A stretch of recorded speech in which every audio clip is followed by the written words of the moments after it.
नंद नंदना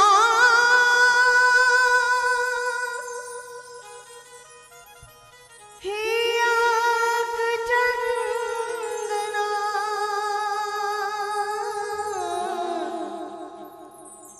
महिमा बढ़ गई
खगासुरा वर्ष आंधिसो मृत्यु के मुखा क्यों बचा लिया विरह जाल रह मारना ही था मरत दावानल रक्ष क्यों पिया जसुदा नंदना साक्षी रूप तुम आसपुर का जानते व्यथा विश्व मंगला हाथ जो तेरा शीस हम धरो गावती कथा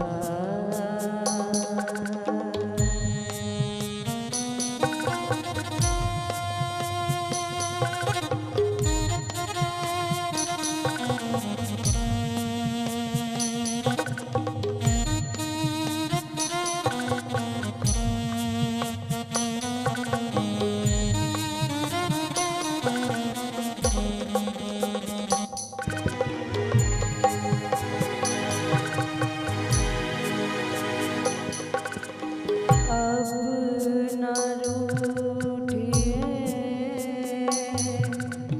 करुण कीजिए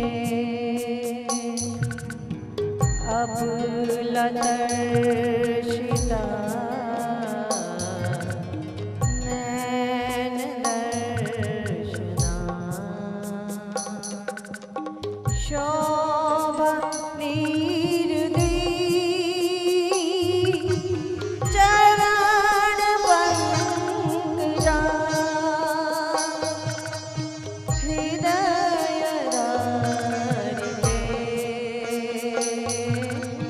पीर कर्षणा मधुर तव विराग दास मोहिता अधर अमृतम देह चरित अमृता कथक जीवना विरह बुर सती राख सोहना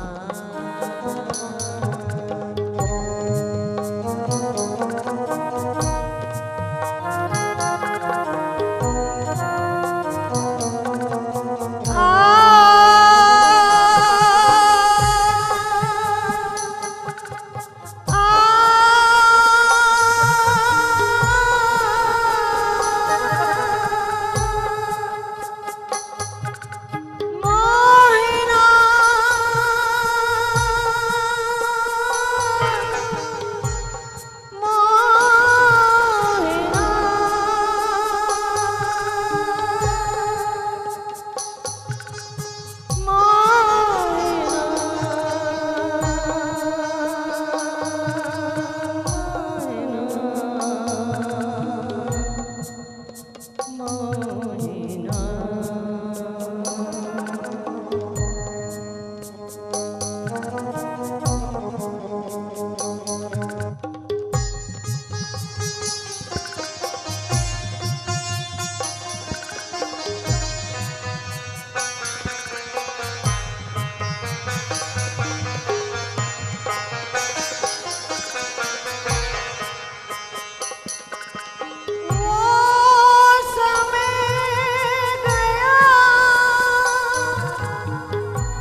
लोक भूत जा तज दिया परा वीर तव लिए सुन लेने तुम तो अवतरे ब्रज जना लिए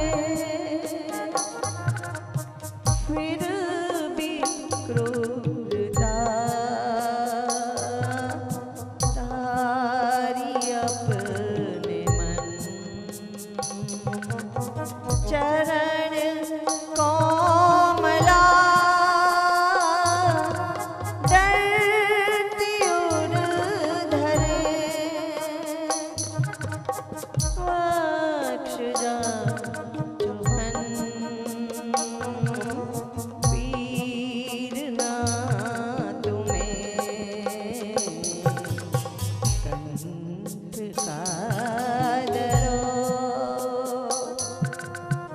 मोहि उन चरण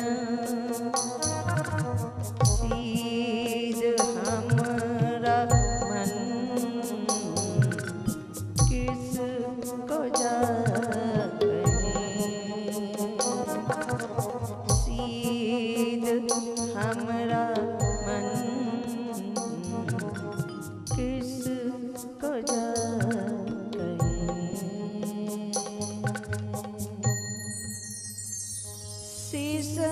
सीसकी ये भाव बदा गोपी हरि मीत मीत प्रीत प्रलाप करी गाया गोपी गीत रे मितवा गाया गोपी गीत।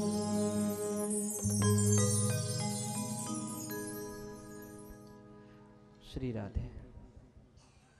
ये हैं हमारी भक्तिमती मधुर कारष्णी हमारी गुरु बहन सुमन दीदी, जिन्होंने बहुत ही सुंदर श्री मधुर विलास में जो गुरुदेव ने वर्णन किया है उस गीत का गान किया, गोपी गीत। आप सब लोग इस गीत का गान करें। ये पर्चे अपने अपने पास ही रखें जो आपको दिया गया है। आइए एक दो श्लोक श्रीमद् भागवत का भी गाएं, गोपी गीत का, फिर हम जल्दी से आज आगे बढ़ेंगे। जयति ते दिको जन्मना ब्रज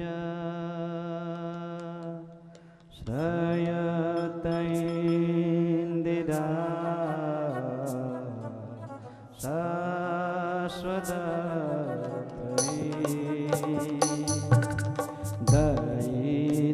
दयितदृश्यता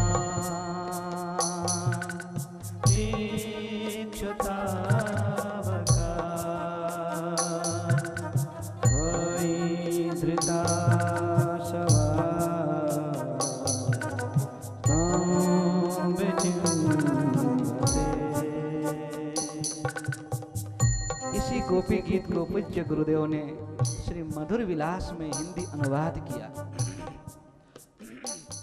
संस्कृत का हो सकता है आप सभी भक्तों को समझ में ना आए। हमारे विद्वान बैठे हैं, ब्राह्मणगण जो अध्ययन करते हैं, इनको पता है। ये भक्तों के लिए पूज्य गुरुदेव ने हिंदी में इसका अनुवाद किया। आसानी से इसका अर्थ हमें समझ में आ जाता है। इस गीत में सुखदेव जी हो, भागवत में मधुर विलास में उद्धव जी हो, अद्भुत भाव प्रकट किया है दोनों महापुरुषों ने। इसमें हम अधिक प्रवेश न करें। गोपियां कहती हैं, प्रभु जिस दिन से आपने ब्रजमंडल में अवतार लिया है, महिमा बढ़ गई आय तुम ब्रज। ब्रज की महिमा इतनी बढ़ गई, तभी तो श्रेयत इंदिरा, तभी तो माता लक्ष्मी बैकुंठ को छोड़कर ब्रज धाम की सेवा करती है। धाम निज तजा, मधुर विलास में गुरुदेव ने वर्णन किया, अपने धाम वो दिव्य धाम बैकुंठ को छोड़कर ब्रज वृंदावन की सेवा करती है, क्योंकि आपके आने से ब्रज भूमि की महिमा इतनी बढ़ गई कि तीनों लोकों में ब्रज की महिमा का गान कोई कर नहीं सकता। सब कवियों ने गान किया है, पूज्य गुरुदेव ने भी वृंदावन की महिमा का गान किया है, परंतु गाते गाते सभी महापुरुष कहते हैं बस इससे अधिक हम गा नहीं सकते, क्योंकि पता नहीं इसकी महिमा कितनी है। गोपी गीत के पश्चात मधुर विलास में 5 छंदों का यह दिव्य गीत है, और श्रीमद् भागवत में 19 श्लोकों में सुखदेव जी ने गान किया। इतनो कहियो चे स्वर बाला रुदन मचायो, श्रवण रंध मधुराति मधुर रब मुरली आयो। मधुर विलास में उद्धव जी विदुर जी को कहते हैं, विदुर गोपी गीत गाने के पश्चात भी प्रभु प्रकट नहीं हुए, तो गोपियां सारी की सारी गोपियां एक स्वर में रोने लगी। सुखदेव जी कहते हैं, राजन रुरुदु सुस्वरम राजन कृष्ण दर्शन लालसा। उसी समय जैसे गोपियां रोने लगी, चित्कार करके सारी की सारी गोपियां, तासामाविरभुच्छोरी स्मयमान मुखाम्बुजा, पीतांबरधर स्रग्वी साक्षान् मन्मथ मन्मथ। जैसे ही गोपियां रोने लगी तो भगवान उसी रास मंडल के बीचों बीच कामदेव के मन को भी मथने वाले दिव्य रूप धारण करके ठाकुर प्रकट हो गए। बोलो रास बिहारी लाल की जय। आप गोपियां के टुकड़ टुकड़ देखती है, कई गोपियां आंख बंद कर रही है प्रभु को निहार कर, कई गोपी कहती कहाँ चले गए थे। अनेकों भाव मधुर विलास में गुरुदेव ने वर्णन किया है। तत्पश्चात भगवान ने कहा, गोपियों न पारे हम निरवध्य संयोजा स्वसाधु कृत्यम बेबुधायुषा पिबा। मैं देवताओं के समान लंबी आयु लेकर आऊं और तुम्हारी सेवा करूं, फिर भी मैं तुम्हारे ऋण से ऊऋण नहीं हो सकता गोपियों। इसलिए प्रेमी के प्रेम के ऋण से प्रभु कभी ऊऋण हो नहीं सकते। ज्ञानी के ज्ञान से हो सकते हैं, योगी के योग से भी हो सकते हैं, तपी के तप से भी हो सकते हैं, जपी के जप से भी हो सकते हैं, परंतु भगवान कहते हैं प्रेमियों के प्रेम के ऋण से मैं कभी ऊऋण नहीं हो सकता। गोपियों मैं तुम्हारी सेवा करूं जन्मों तक, तब भी मैं तुम्हारे प्रेम के ऋण को उतार नहीं पाऊंगा। अब दिव्य महारास प्रारंभ हुआ। बलया नामनु पुराणा किंकिणी नाम च योषिता, सप्रियाणाममुच्छब्द स्तुमुलो रासमंडले। गोपियों की करधनी की आवाज, पायल की आवाज, कंगनों की आवाज ऐसे गूंजने लगी महाराज। वो आवाज सीधे पहुंची कैलाश, और कैलाश में उस समय भगवान शंकर समाधि में थे। माता पार्वती सुंदर श्रृंगार करके वृंदावन की ओर चल पड़ी। माता पार्वती की पायलों की आवाज को सुनकर भगवान शंकर की टूटी समाधि, नैन खोल के देखा तो पार्वती जी ठुमक ठुमक ठुमक चल रही है। भगवान शंकर ने पूछा, पार्वती कहाँ जा रही हो? पार्वती जी ने कहा, प्रभु वृंदावन। काहे को? कहा महाराज हो रहा है, महाराज में भाग लेने के लिए जा रही हूँ। भगवान शंकर ने कहा मेरे को भी ले चलो ना। पार्वती जी ने कहा नहीं, वहां पर पुरुषों का प्रवेश वर्जित है। माता पार्वती निकल गई। भगवान शंकर ने आज सुंदर श्रृंगार करना प्रारंभ किया। गए कमरे में, माता पार्वती जी की अटैची को खोल लिया, जब सामान रखती थी, सुंदर साड़ी निकाल कर ले आए और गौर वर्णन तज सांवरी सखी कर भेष बनाया, लहंगा सारी चोली चोनरी धारी काया। मधुर विलास में वर्णन कर रहे हैं गुरुदेव।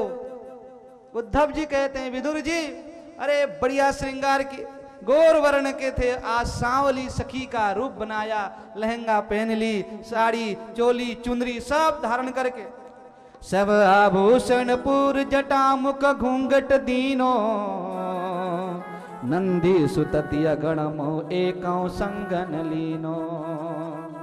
किसी को साथ में नहीं लिया, बढ़िया आभूषण धारण किए। और भगवान शंकर ने देखा, ओ हो इन सर्पों को देखकर तो कोई भी मुझे पहचान लेगा। सांप को उतारने लगे, बिच्छुओं को उतारने लगे। सर्पों ने कहा, वाह महाराज ये क्या कर रहे हो? भगवान शंकर ने कहा, तुम्हें देखकर तो मुझे कोई भी पहचान लेगा ना, तो तुम्हें उतार के जाऊंगा। सर्पों ने कहा, जिस समय विष पिया उस समय हमें उतारा कर नहीं, और जिस समय भस्मासुर आपको जलाने के लिए पीछे भाग रहा था उस समय तो संगे ही लेके भाग रहे थे, हमें तो उतारा नहीं कर नहीं। तो आज जब महाराज का दर्शन करने जा रहे हो, हमें उतार कर काहे को जा रहे हो? हमें भी साथ में ले चलो। भगवान शंकर ने कहा, फिर तुम्हें देखकर तो कोई भी पहचान लेगा ना। सर्पों ने कहा, आप इस तरह से साड़ी पहनो कि हम साड़ी के अंदर ही बैठ के महाराज का दर्शन करेंगे। कहा ठीक है। भगवान शंकर पहुंचे महाराज, ठुमक ठुमक सखी चले संग शिव ठुमक लगायो, नारी चाल चलन को पूरो जोर जमायो। सखियां तो बहुत सुंदर सुंदर थी, अब ऐसे ठुमुक ठुमुक चाल चले। तो भगवान शंकर योगी, किसी सखी को देखते कैसे चल रही है, वो इसे चलने का प्रयास करते, चल नहीं पा रहे। योगी महाराज एक पैर यहाँ रखते हैं कि दूसरा वहां पहुंचता है सीधा, लंबे तगड़े। अब तो काम बिगड़ रहा था। तब हो बनी न बात नृत्य तांडव ही चाले, भरे उछारा करे दहारा कर पगहाले। वर्णन आता है कि बहुत प्रयास किया भगवान शंकर ने कि सखियों की तरह नृत्य करूं, परंतु होता ही नहीं है। वहां पर महाराज फैलाया, तांडव नृत्य की तरह उछलने लगे। अब तो सारी सखियां सोच रही है कौन भाई, कौन सी सखी है ये, लंबी तगड़ी है और चाल भी ऐसा है कि डग डग चल रही है और नृत्य ऐसा कर रही है, सब मिल के नृत्य कर रहे हैं। और ये कैलाशपति ऐसा नृत्य करे, महाराज तांडव शुरू हो गए वहां पर बीच में। भगवान श्री कृष्ण ने देखा, ओ हो जानी मोहन मुरली दुनिया से भरी सुरीली, अही फुन्नाए धूम मचाए सारी ढीली। अब भगवान समझ गए, अच्छा कैलाशपति आए। भगवान शंकर जानते थे अगर कन्हैया की एक दृष्टि पड़ी तो पहचान लेगा। भगवान यहाँ खड़े होते तो वो उधर चले जाते थे, भगवान उधर आए कि इधर भागे। अगर संग सामने नैनों से नैन जुड़ गई को फिर तो पकड़ ही लेगा मेरे को कन्हैया। अब उधर जाए तो इधर आए, इधर आए तो उधर भागे। भगवान ने देखा ये योगियों की चाल चलने वाली सखी कौन है, गौर से देखा, पहचान गए, अच्छा भोलेनाथ आए सखी बन के। अभी बताता हूँ। भगवान ने बंसी निकाली और बंसी को बीन की आवाज में जैसे बजाया महाराज। समझ गए ना क्या हुआ? उस साड़ी के अंदर सांप, वो पहाड़ बीन जैसे बजने लगा तो साड़ी फाड़ फाड़ के सांप निकले बाहर। एक एक करते हुए सारे सांप बाहर आए। भगवान शंकर की साड़ी ढीली पड़ गई। भगवान शंकर साड़ी संभाले या सांपों को अंदर करे। अरे अंदर जाओ, वो साड़ी खुल रही है। एक हाथ से साड़ी पकड़ रहे हैं, एक हाथ से अंदर कर रहे हैं। सर्पों को माने ही नहीं, कहें कि बीन बज रही है बाहर। अब तो भेद खुल गया। भगवान शंकर लज्जित हो गए, ये क्या हो गया? भगवान बड़े प्रसन्न हुए। भोलेनाथ कैलाशपति क्या रूप बनाकर आए हो, अद्भुत रूप है आपका। भगवान ने कहा, भोले बाबा वृंदावन मह यही रूप सो बास तुम्हारो, गोपी वेशा अलंकार नित ही तह धारो। भगवान ने कहा, भोले बाबा गोपी का रूप बहुत सुंदर लगता है आपके ऊपर, इसलिए इसी रूप में आप वृंदावन में वास करो और नृत्य आपको गोपी का ही श्रृंगार किया जाएगा। और आज भी भगवान श्री कृष्ण की आज्ञा से कैलाशपति भोलेनाथ गोपीश्वर के रूप में गोपेश्वर मंदिर में विराजमान है। बोलो गोपेश्वर भगवान की जय। सुंदर। अब दिव्य महारास प्रारंभ हुआ। कर्णोत्पलाल कविटांक कपोल धर्म वक्त्र श्रियो वलयनोपुर घोषवाद्यै। गोपियों की कर्दनी की आवाज, पायलों की आवाज ऐसे गूंजने लगी, ऐसे नृत्य प्रारंभ हुआ। बेड़ियां टूट टूट कर गिरने लगी। कभी जल क्रीड़ा करते हैं, कभी निकुंज वन में अद्भुत लीला करते हैं। दिव्य महारास प्रारंभ हुआ। आकाश में जो अधिकारी थे रास के, वो देवी देवता और ऋषि मुनि पहुंचे हैं। भगवान शंकर ने महाराज वह नृत्य प्रारंभ किया। मोहन की बजी बंशी और राधा जी खड़ी है बीच में। गोपियों ने चारों ओर से घेर लिया और ऐसा दिव्य महारास प्रारंभ हुआ। 12 बज गए है ना। अब 2 मिनट में हम रुक्मिणी विवाह में जाएंगे। उससे पहले 1 मिनट आइए महारास में प्रवेश करें। यमुना के तट पर श्याम की बजने लगी देखो बांसुरी। ओ चलो चलो रे सखियों चलो रे, चलो चलो रे सखियों चलो रे। यमुना के तट पर श्याम की बजने लगी देखो बांसुरी। ओ चलो चलो रे सखियों चलो रे, चलो चलो रे सखियों चलो रे। बोलो रास बिहारी लाल की।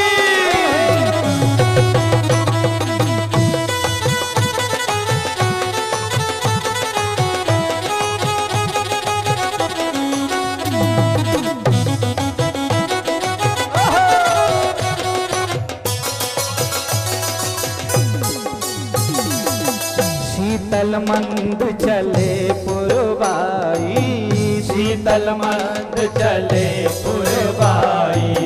चंदा ने किरणें फैलाई, चंदा ने किरणें फैलाई। ऐसी रात है रात या प्रभात है, रात है रात या प्रभात है। जादू सभी पर कर डारो रे। यमुना के तट पर श्याम की बजने लगी देखो बांसुरी। ओ चलो चलो रे सखियों चलो रे, ओ चलो चलो रे सखियों चलो रे।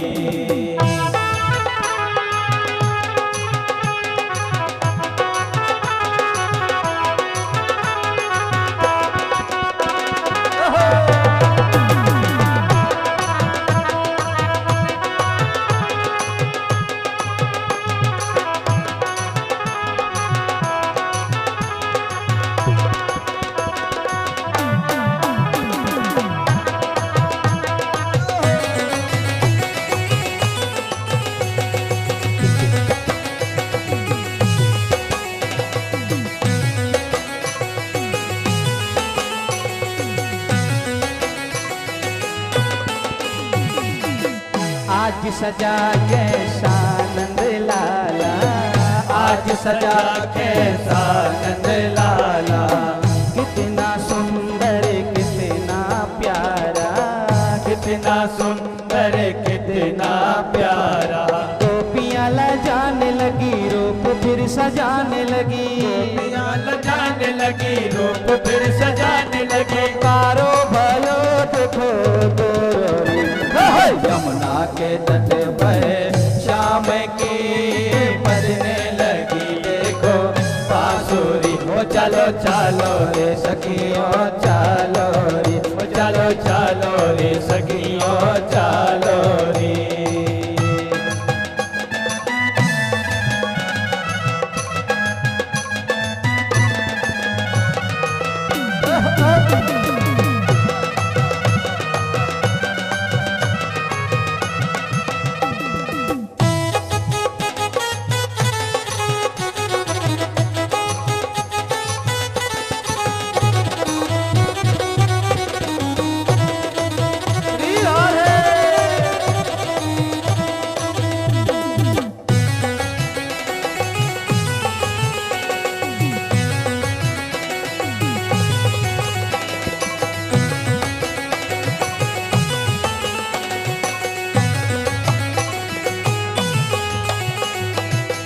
आज सभी ने सुध बिसराई, आज सभी ने सुध बिसराई, लगी नाचने जो भी आई, लगी नाचने जो भी आई, लगी नाचने जो भी आई, लगी नाचने जो भी आई। सांवरे का साथ है प्रेम की बरसात है, सांवरे का साथ है प्रेम की बरसात है, सांवरे का साथ है प्रेम की बरसात है, सांवरे का साथ है प्रेम की बरसात है।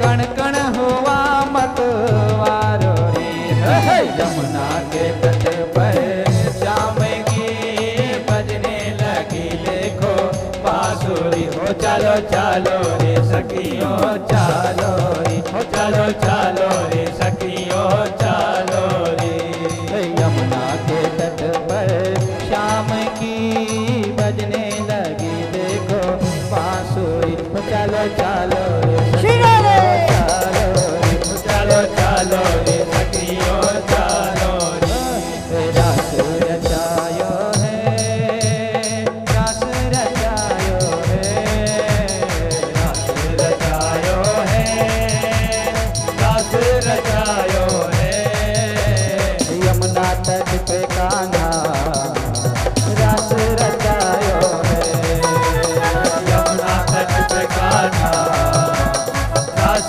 रचायो है, रास रचायो है, रास रचायो है, रास रचायो है, रास रचायो है, यमुना तट पे कान्हा रास रचायो है, यमुना तट पे कान्हा रास रचायो है। बोलो रास बिहारी लाल की। रासलीला के पश्चात भगवान ने सुदर्शन और शंख चूर्ण का उद्धार किया। फिर गोपियों ने सुंदर युगल गीत का गान किया है। अद्भुत गीत है, इसके जितने भी भाव निकाले जाएं उतने ही कम है। तत्पश्चात केशी और व्यमासुर का उद्धार किया प्रभु ने। फिर नारद जी की स्तुति, उधर नारद जी ने सारी बातें बताई कंस को, इधर नारद जी भगवान के पास आए। भगवान ने नारद जी से कहा अब अधिक समय नहीं है, मैं मामा जी का उद्धार करूंगा। आज कंस ने अक्रूर को बुलाया, अक्रूर जी निकल पड़े वृंदावन की ओर आज कृष्ण बलराम को लेने के लिए। किम मया चरितम भद्रम किम तप्तम परमम तप, ऐसे कौन से तप किए हैं मैंने जिसके कारण आज मैं प्रभु सिर्फ कृष्ण बलराम का दर्शन करने जा रहा हूँ। सुंदर चिंतन करते हुए पहुंचे मथुरा। मथुरा में जाकर सारी बातें रखी, कृष्ण बलराम को लेने के लिए आया हूँ। दिव्य धनुष यज्ञ का आयोजन किया है कंस ने। सारी बातें वहाँ पर बताई। मैया ने मना किया, कन्हैया मचल गए। आज मधुर विलास के अनुसार भगवान पहुँचे हैं। आज निवृत्त निकुंज वन में राधा जी से विदा ली। बंसी और मोर मुकुट भगवान ने राधा जी के हाथ में दे दिया। विदा लेकर निकले। सवेरे जैसे ही पहुँचे नंद महल में, दरवाजा खोलकर निकले। प्रभु तुम्हारा सब गोप गोपियाँ व्याकुल होकर नंद महल के आंगन में गौ के बछड़े सखा सब आए हुए हैं।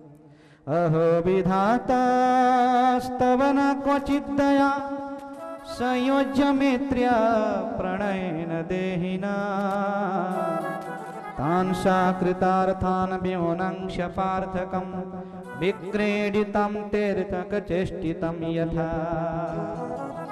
विशाल रथ में भगवान सवार होकर निकल पड़े। अक्रूर जी के साथ सारी गोपियां रोने लगी, पूरा ब्रजमंडल रोने लगा। भगवान आगे बढ़े। रास्ते में अक्रूर जी को विराट रूप का दर्शन दिया यमुना के अंदर। फिर भगवान पहुंचे मथुरापुरी। मथुरा में प्रभु ने प्रवेश किया। कंस को पता चला, चारों ओर सैनिक उसने और बढ़ा दिए। उसके बाद भगवान भ्रमण करने के लिए मथुरा निकले बलराम जी के साथ। धोबी का उद्धार किया। भगवान दर्जी को जाकर प्रभु ने आशीर्वाद दिया। सुदामना नाम के माली के ऊपर प्रभु ने कृपा की। आगे बढ़े तो त्रिवक्रा कुब्जा आई। कुब्जा के ऊपर प्रभु ने कृपा की, उनको सुंदर बनाया। तत्पश्चात प्रभु पहुंचे धनुष जहां पर रखा हुआ था, वहां जाकर धनुष के पास जाकर भगवान ने प्रणाम किया। पुजारियों से कहा मैं धनुष को उठा लूं। पुजारियों ने कहा इस धनुष को उठाया नहीं जा सकता। देखते ही देखते प्रभु ने वहां में करेण वामेन सलीलमुद्धृतं सज्जं च कृत्वा निमिषेण पश्यताम्। देखते ही देखते बाएं हाथ से धनुष को उठा लिया और बीचों बीच से धनुष को तोड़ दिया महाराज। जो सैनिक थे लगे पीछे युद्ध करने के लिए प्रभु के ऊपर टूट पड़े। एक टुकड़ा बलराम जी ने लिया धनुष का, एक टुकड़ा भगवान श्री कृष्ण ने लिया। इतने मार लगाए, ले ले सारे सैनिकों को वहां से भगाया, सीधे पहुंचे नंद बाबा के पास। नंद बाबा ने पूछा कि नहीं, यहाँ कोई उधम तो नहीं किया? कि नहीं बाबा, सीधे गए और सीधे ही आए, बीच में कुछ नहीं किया। इतनी सारी घटनाएं हुई, कुछ नहीं बताया। आज सवेरे रंगभूमि में जाना था, सारे ब्रजवासी पहुंचे। कृष्ण बलराम अक्रूर जी महाराज आ रहे थे। मुख्य गेट पर कुवलया पीड़ नाम के हाथी को मदिरा पिलाकर कंस ने खड़ा कर दिया। भगवान ने आज्ञा की है महावत, हमें अंदर जाना है, इस हाथी को हटाओ। महावत ने कहा बड़ा सूरवीर बनता है, इसको हटा के जा। हाथी आगे बढ़ा, भगवान ने दाऊ भैया से कहा पीछे हटो। भगवान गए, महाराज सूंड को पकड़ा और ऐसे खींचे, महावत तो गिर गया। घुमाया और ऐसे फेंका ऊपर, घूमते घूमते धड़ाम इसका भी उद्धार कर दिया। एक हाथी के दांत को कृष्ण ने लिया, एक बलराम ने लिया हस्ती दंत को तोड़कर, और जैसे पहुंचे रंगभूमि में महाराज मल्ला नाम शरीर निराम नरवर श्रीनाम स्मर मूर्तिमा गोपानाम स्वजनो सताम क्षितिभुजा शास्त्वा सपित्रो शिशो। अलग अलग रूप में भगवान ने सबको दर्शन दिया। जो मल्ल युद्ध में प्रवीण मल्ल योद्धा थे, उनके सामने साक्षात वज्र के शरीर के समान कोई मल्ल युद्ध में प्रवीण योद्धा के रूप में दर्शन दिया। स्त्रियों को कामदेव के रूप में, गोपों को स्वजन सखा संबंधी के रूप में, जो राजा थे उनको महाराज कोई सुरवीर राजा, दुष्टों को दंड देने वाले कोई न्यायिक राजा के रूप में प्रभु ने दर्शन दिया, और वृद्धों को पुत्र के रूप में प्रभु ने दर्शन दिया। और जैसे भोजपति कंस ने देखा मृत्युर्भोजपतिर् विराट विदुषा तत्वं परम योगिना वृष्णीनां परदेवतेति विदितो रंगम गतः साग्रज। भोजपति कंस को साक्षात मृत्यु के रूप में प्रभु ने दर्शन दिया, योगियों को परम तत्व के रूप में भगवान ने दर्शन दिया, वृष्णिवंशियों को इष्ट देव के रूप में प्रभु ने दर्शन दिया। अब कंस डर गया। चारुण चारुण, ये तो काल है, काल है। चारुण ने कहा डरते क्यों हो? अब देखो मैं क्या जाल बिछाता हूं। चारुण आगे बढ़ा, हे नंद सुनु हे रामो भवंतो वीर सम्मतो। हे नंद नंदन, हे बलराम, तुम दोनों बड़े पराक्रमी हो, इसलिए आओ हमारे साथ मल्ल युद्ध करो। भगवान ने कहा महाराज बाला वयम तुल्य बले क्रीडिष्यामि यथोचितम। अरे मल्ल युद्ध तो बराबर के साथ होता है, अब कहाँ इतने बड़े बड़े, हम छोटे छोटे बालक। चारुण ने कहा तुम दिखने में छोटे जरूर हो, परंतु हो बड़े सूरवीर। तुमने गोवर्धन को उठाया, काली नाग को रमणक दूत भेजा, अनेक असुरों को तुमने वध किया है। इसलिए भाई सूरवीरों की आयु नहीं देखी जाती, उनकी तो वीरता देखी जाती है। आओ हमारे साथ मल्ल युद्ध करो। सब लोगों ने विरोध किया। भगवान ने कहा चलो जैसी मामा जी की इच्छा, मामा जी को खुश करने के लिए हम कुछ भी कर सकते हैं। और भयंकर मल्ल युद्ध प्रारंभ हो गया। हस्ताभ्यम हस्तयोर बद्ध्वा पद्भ्याम एव च पादयो। कभी गिरते हैं, कभी पछाड़ते हैं, कभी महाराज मुक्का का प्रहार करते हैं, कभी चरणों का ऐसा प्रहार करते हैं। आकाश में देवता जय जयकार कर रहे थे। देखते ही देखते भगवान ने चारुण का क्या वध, बलराम जी ने मुष्टिका कर दिया संहार, सल तो सल आए उनका भी वध कर दिया। अब तो कंस महाराज चिल्लाने लगा जब सारे मल्ल युद्ध मारे गए। मल्ल योद्धा अरे मार दो कृष्ण को, अरे बलराम को भी मारो, ब्रजवासियों को जाने मत दो, देवकी और वसुदेव को कारागार में मार दो, महाराज उग्रसेन को भी मार दो। भगवान ने दाऊ भैया से कहा दाऊ भैया संभालो, मैं जाता हूँ मामा जी के पास। छलांग लगाए सीधे पहुंचे मामा जी के पास। मामा जी राम राम। ओए कृष्ण तू आ गया, तू मुझे मार नहीं सकता। भगवान ने कहा मैं कौन होता हूँ मारने वाला? अरे मामा जी जीव तो अपने कर्मों से ही मरता है, मैं कोई मारने वाला नहीं होता हूँ। भगवान ने कहा अब भी अवसर है। माना नहीं। भगवान ने कहा मामा जी को तार नहीं पड़ेगा। भगवान ने पकड़ी चोटी, उस सिंहासन से नीचे फेंका और चोटी पकड़ के घसीटने लगे जोर जोर से। कंस चिल्लाने लगा। भगवान ने कहा पता चला कितना दर्द होता है चोटी पकड़ने से। मेरी मैया की भी चोटी पकड़कर तूने रथ से पटका था ना, अब देख खूब चोटी पकड़ के खींचने लगे। हाहाकार मच गया, देवता देख के महाराज सब ऊपर आकाश में सब शांत होकर देख रहे हैं, पता नहीं क्या करेंगे प्रभु। भगवान ने खूब प्रहार किया, तीनों लोगों की शक्ति अपने ऊपर धारण किया, छाती में जाके बैठ गए महाराज, दोनों हाथों का मुक्का बनाया और जैसे प्रहार किया, बोलो कंस निकंदन भगवान की। भगवान ने किया मामा जी का उद्धार, है ना। कई लोग कहते हैं कि मामा जी को मारा, मामा जी को मारा नहीं, मामा जी को तारा। मामा बड़े प्यारे होते हैं, इसलिए मामा जी को मारा थोड़ी ना जाता है। मामा तो प्यारे होते ही हैं, पापा का भी प्यारे होते हैं और आपके भी प्यारे होते हैं सबके, है ना। इसलिए मामा को मारते नहीं है, मामा जी को प्रभु ने तारा है, इसलिए ठीक नहीं है। कई लोग कहते हैं ना कि मथुरा मामा भांजे को नहीं आना चाहिए। हम कथा करने कहीं गए राजस्थान में, वो कहते हमने सुना है स्वामी जी कि मामा भांजे को मथुरा नहीं जाना चाहिए। हमने कहा क्यों? वहाँ पर मामा भांजे की लड़ाई हुई थी ना कृष्ण और कंस की, लो कर लो बात। मैंने कहा वो तब हुई थी, भगवान ने मारा नहीं तारा, सब ऐसे अफवाहें हैं। उसके बाद कारागार गए भगवान, जाके अपने माता पिता को मुक्त किया, चरणों में गिर के रोने लगे और अपने उग्रसेन जी महाराज को मुक्त किया।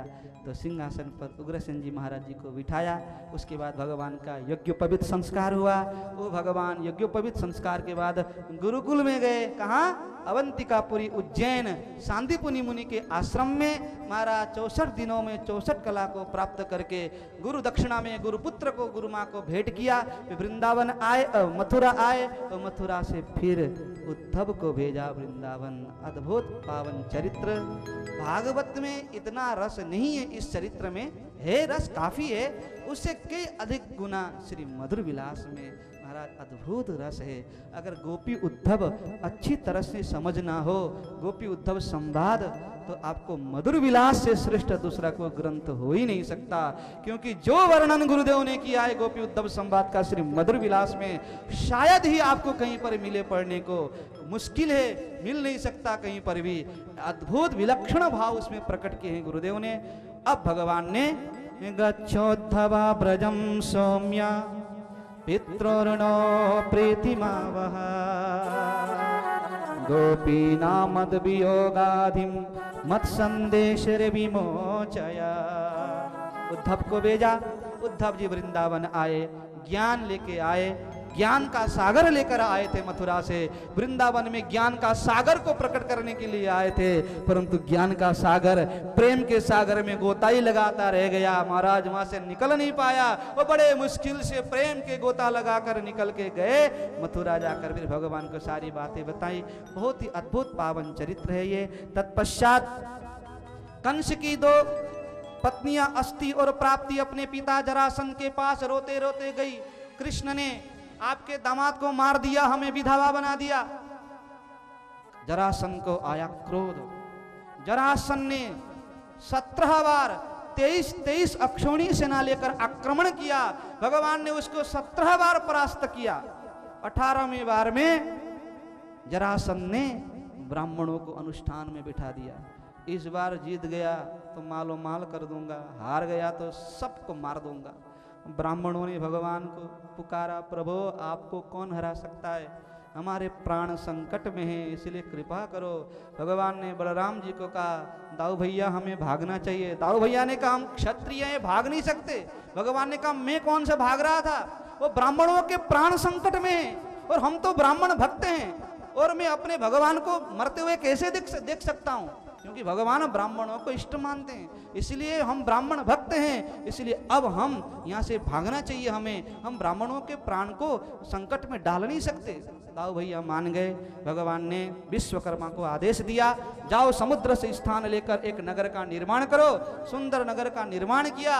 मथुरा वासियों को योग माया ने रात्रि को ही पहुंचाया। सवेरा हुआ, पहले काल यवन ने आक्रमण किया मथुरा पर। भगवान जानते थे इसका वध कैसे होगा। भगवान ने काल यवन से कहा, काल यवन तुम भी सूरवीर हो और हम भी सूरवीर हैं, इसलिए सैनिकों के बीच में युद्ध नहीं करेंगे, हम दोनों अलग दोनों ही जाके युद्ध करते हैं। आगे आगे भगवान श्री कृष्ण, पीछे पीछे काल यवन। भगवान घुस गए गुफा में। मुचकुंद नाम के राजा सो रहे थे। इन्होंने देवताओं की सहायता की थी युद्ध में। देवताओं ने वरदान दिया था, मांगो क्या चाहिए। इन्होंने कहा मैं विश्राम करना चाहता हूँ। देवताओं ने कहा जो तुम्हें जगाएगा, सबसे पहले जिसके ऊपर दृष्टि पड़ेगी वो जल के राख हो जाएगा। भगवान को पता था ये वरदान। भगवान आए, अपना पीतांबर सोते हुए मुचकुंद के ऊपर डाल दिया, जाके छुप गए। काल यवन को ऐसा लगा कि कृष्ण सो रहा है। अरे उठ, अरे भगोड़े कहां सो गया, उठ। जैसे लात का प्रहार करने लगा, मुचकुंद नाम की राजा की आंखें खुली। जैसे देखा काल यवन जल के राख हो गया। भगवान ने मुचकुंद को वरदान दिया।